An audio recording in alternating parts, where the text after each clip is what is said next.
За сайн байцгаана гэдэг би 77 дугаар сургуулийн 12-ийн 1 ангийн сурагч байна. За өнөөдрийн подкастаар бид боловсролын талаар ярих болно. За мөн адил түүний бодлого, зорилтуудын талаар илүү дэлгэрэнгүй авч үзнэ. За юуны түрүүнд эхлэхээс өмнө бид боловсрол гэж юу вэ гэдгийг маш сайтар ойлгосон байх ёстой. Тиймээс боловсрол гэдэг нь латин хэлний educare мөн бидний сайн мэдэх англи хэлний education гэсэн үгнээс гаралтай. За энийг ерөнхийдөө тийчээх боловсруулах гэдэг гэж ойлгож олно. За тэгээд эртээр үед хүмүүс эртээр үед буюу ихэнх үед хүмүүс боловсролыг ганцхан мэдлэг олгох гэхээс илүү хүүхдийг өсгөх, хооллох гэдэг үгтэй ижил утгаар хэрэглэдэг байсан. За тэгээд улмаар хүн төрөлхтөн хойч үеэ сурган хүмүүжүүлэх боловсрол хэмээх нийгмийн институтыг бий болгоод хөгжлийнхөө тодорхой үед түүний тухай шинжлэх ухааныг бий болгохдоо бидний яриад байгаа боловсрол буюу education гэдэг үгийг хэрэглээд бүр заншсан гэх юм уу да.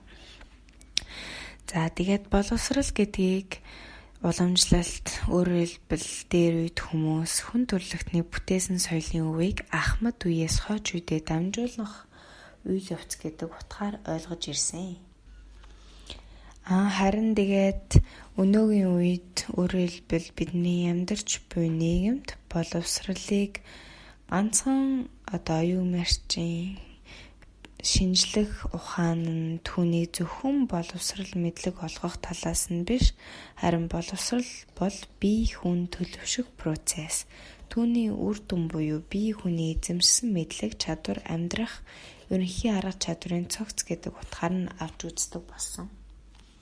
За энэ нь юу гэсэн үг вэ гэхлээр боловсрол эзэмших явцтай хүн тодорхой хэмжээгээр мэдлэг чадвар дадал эзэмшин хүн болон бие хүн болон төлөвшөгчийн хандлага тогтоодог.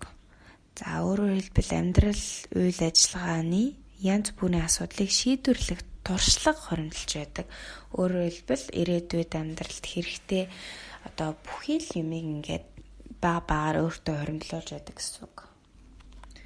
За тэгвэл бид нар ерөнхийдөө боловсрол гэж юу вэ гэдэг утгыг ойлгосон юм чинь боловсролын зорилгын талаар ярилцъя. За боловсролын зорилго гэж хэд хэдэн гол зорилготой байдаг. Үүнээс хэдийг нь дурдвал хамгийн түрүүнд хүмүүст нийгэмд амьдрахад нь зайлшгүй шаардлагатай мэдлэг ухаан, дадлаг чадвар, хандлага, туршлага олгоход зорилготой. За дараа нь жишээлбэл тодорхой мэргэжлийн ажил хийх дадлага, туршлага олгох. За дараа нь мэдлэгт тэмүүлж түүнийг сонирхож, шохоорхон тэгснээрээ улам хөгждөг. Өөрийгөө улам хөгжүүлэх тийм боломж олгодог. За дараа нь суралцчдыг шүүмжлэлтэй сэтгэдэг, аливаа дүгнэлтэд эргэлздэг болгох. За сүүлжийнх нь гэвэл суралцчдыг хүн төрөлхтний бүтээсэн үнэт зүйлийг ойлгож, мэдэрч, хүндэтгэж, үнэлдэг болгох зэрэг юм аа. За тэгвэл тасралтгүй боловсрал гэж нэг юм байдаг.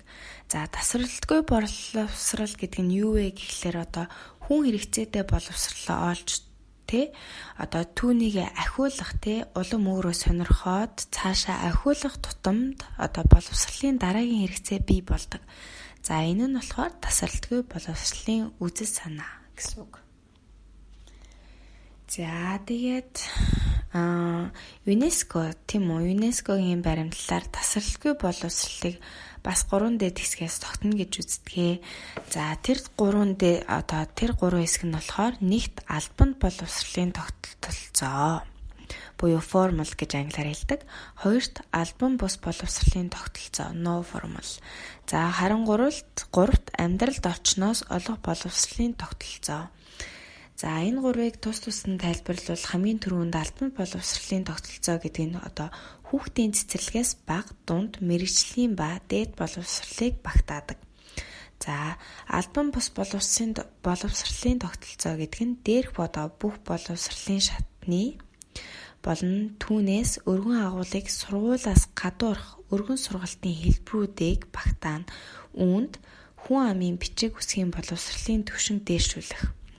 Хүн амын боловсролын ерөнхий түвшинг дээшлүүлэх, мөн хүн амд боловсрол нөхөн олгох мөн өөр төрлийн юмнууд ордог.